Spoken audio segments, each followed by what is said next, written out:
بسم اللہ الرحمن الرحیم۔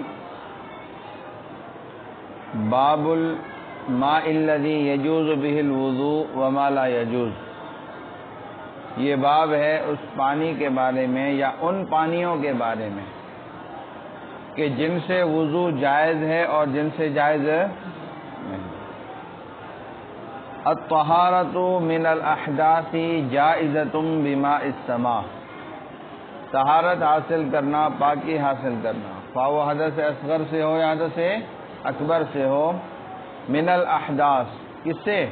حدثوں سے، جائز ہے بماء السماء، آسمان کے، مراد سے کیا ہے؟ بارش کا پانی، کیونکہ وہ اوپر سے اترتا ہے، گویا کہ آسمان سے اتر رہا ہے۔ والاودیہ، اور وادیوں کے پانی سے، یعنی جس کو ہم سندھی میں کہتے ہیں ڈھنڈ، کیا بڑی وادی یعنی نیچے والی جگہ جہاں پر پانی بارش میں جمع ہو جاتا ہے۔ والعیون، اور چشموں کے پانی سے، والآبار، اور کنوؤں کے پانی سے۔ کنواں مطلب سمجھتے ہیں؟ چوہا، اور ہاں کنوؤں کے پانی سے۔ والبحار، اور ہاں بحار میں دریا بھی آ گئے، سمندر بھی آ گئے۔ آئی بات سمجھ میں کہ دریا اور سمندر کے پانی سے۔ لقولہ تعالیٰ، کیونکہ نبی علیہ الصلوۃ والسلام، کیونکہ اللہ تعالیٰ کا ارشاد مبارک ہے، وَأَنزَلْنَا مِنَ السَّمَاءِ مَاءً طَهُورًا، اور اتارا ہم نے آسمان سے پاک پانی، تو پتہ چلا کہ بارش کا پانی پاک۔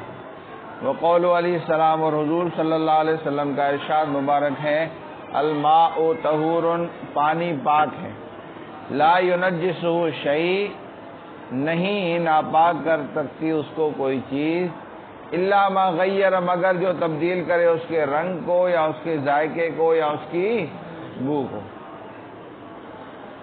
تو لہذا پتہ چلا کہ جب تک اس پانی میں کوئی تبدیلی نہ ہو تو پانی کیا ہے؟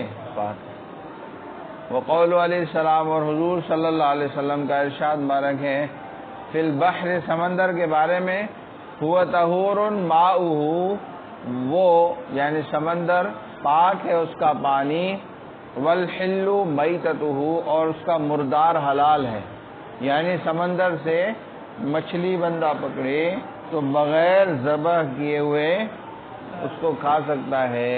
آئی بات سمجھ میں؟ بشرطے کہ وہ پانی میں نہ مرے، پانی میں نہ مرے۔ بات آ گئی سمجھ میں؟ وَمُطْلَقُ الْإِسْمِ يُطْلَقُ عَلَى هَذِهِ الْمِيَاهِ، اور مطلق ماء کا اسم، دیکھو اوپر آیا نا الماء طہور، حدیث میں آیا نا کہ پانی پاک ہے، تو الماء، ماء کا نام جو ہے نا وہ ان تمام پانیوں کو شامل ہوتا ہے، بارش کے، چشموں کے، کنوؤں کے، اور سمندر، دریا وغیرہ کے۔ ولا یجوز بما اعتصر من الشجر والثمر، اور نہیں ہے جائز طہارت حاصل کرنا ایسے پانی سے جو نچوڑا جائے درخت سے اور پھل سے۔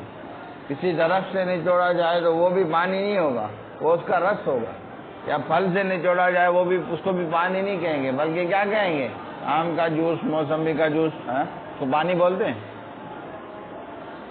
لأنه ليس بماء مطلق، کیونکہ وہ ماء مطلق نہیں ہے، اس کو پانی نہیں بولتے۔ والحکم عند فقده منقول الى التیمم، اور حکم ماء مطلق کے نہ ہونے کے وقت منقول ہوگا کس کی طرف؟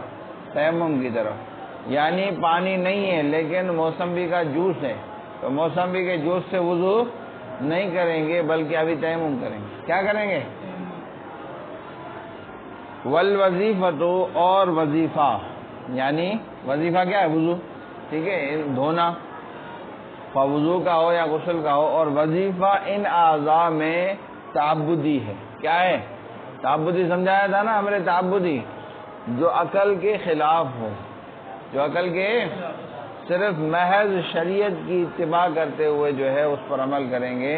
مثلا انسان کی ہوا کہاں سے خارج ہوتی ہے اور وضو میں دھوتا دوسرے اعضاء ہے، چہرہ دھوتا ہے، بازو دھوتا ہے، سر کا مسح کرتا ہے، پیر دھوتا ہے، وہ جگہ تو نہیں دھوتا. تو پتہ چلا کہ ان اعضاء کا جو وظیفہ ہے وہ کیا ہے؟ تعبدی. تو لہذا اس میں قیاس نہیں چلے گا. یہ یاد ہے نہیں ہے؟ امر تعبدی میں قیاس نہیں چلتا. یہ امتحانی مقامات ہوتے ہیں جو بعض باتیں جو ہے وہ مشکل ہوتی ہیں جن میں صرف ترجمہ ہوتا ہے، وہ امتحان میں استاد نہیں دیتا. یہ امر تعبدی آ گیا، اس کا امر تعبدی کسے کہتے ہیں مثال کے طور پر. اسی طرح ایک دو چیزیں اور بھی میں نے آپ کو نشاندہی کروائی تھی کہ یہ امتحانی مقامات ہیں، ان کو یاد کیا کرو. بات آئی سمجھ میں؟ فلا تتعدى الى غیر المنصوص علیہ، لہذا وہ متعدی نہیں ہوگا، یعنی اس کو دوسرے کسی اور کو قیاس نہیں کریں گے اس پر، بس متعدی نہیں ہوگا وہ غیر منصوص علیہ کی طرف، یعنی جس پر نص وارد نہیں ہوئی اس کی طرف متعدی. اما الماء الذي يقطر من الكرم، بہرحال وہ پانی جو ٹپکے کس سے؟ انگور سے، خود ٹپکے، یعنی اس کو ٹپکایا نہ جائے بلکہ خود ٹپکے. فیجوز التوضی بھی، اس سے وضو کرنا جائز ہے. لأنہ ماء، کیونکہ وہ پانی ہے. خرج من غیر علاج، وہ نکلا ہے بغیر کسی تدبیر، یعنی بغیر کسی نچوڑنے کے. نہیں آئی بات سمجھ میں؟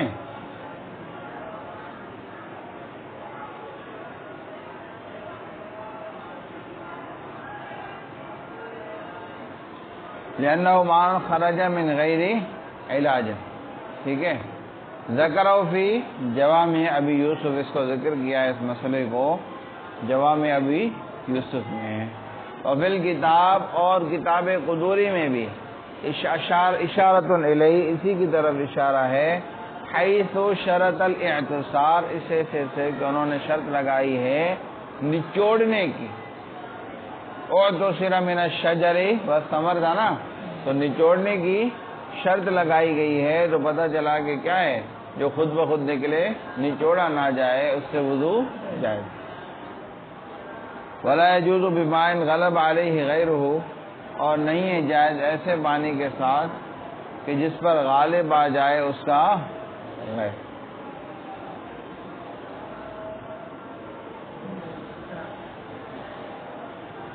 چلو یہاں تک صحیح ہے. ٹھیک ہے. وفی الکتاب اشارۃ حیث شرط الاعتصار. دوبارہ ایک دفعہ ترجمہ دیکھو.